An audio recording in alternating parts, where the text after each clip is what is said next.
Friends, in fact, we were looking at the cover of the newsletter yesterday to put it together, and Santo at San Antonio sent me a black and white picture of his father and his mother's wedding picture. Oh, yeah. And the staff wasn't interested. I think it's a really cute picture to put on the cover. It's a little fuzzy because it's so old. But this San Antonio winery story is just really fun. It's fascinating. You know, I mean, hell, they've been in business for over 100 years.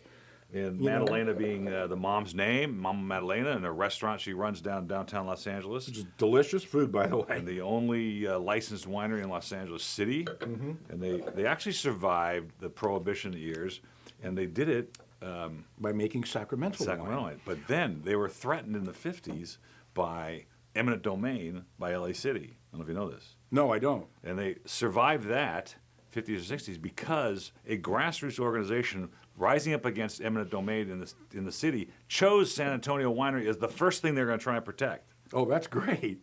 Or else it would be condos right now, probably. Yeah, well, that's a really good story because it's a really cool place. And if you're anywhere near Los Angeles, you really should take a jaunt over there, call them ahead and see when they do the tours and everything because it's quite a winery. I mean, this is not a small little winery that just happens to be in L.A. I mean, it's a big, very impressive winery, and their wines are phenomenal. And they just reopened their 4,000 square foot tasting room, which I haven't seen yet. Oh, yeah. Well, they redid their tasting room about 10 years ago.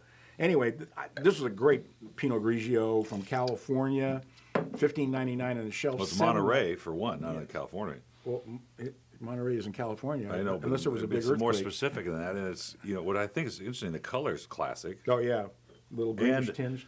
Sometimes you get sort of a little thinness up in Monterey because of the cool weather, but this is really well. If you let them hang on there long enough, you get a lot more flavor because they get those nutrients from the ground.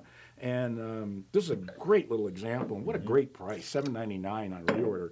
Unbelievable. I'm doing another 95 on that one. I'm going 95. Hike. Really good. I'm going to call Santo and thank him for that.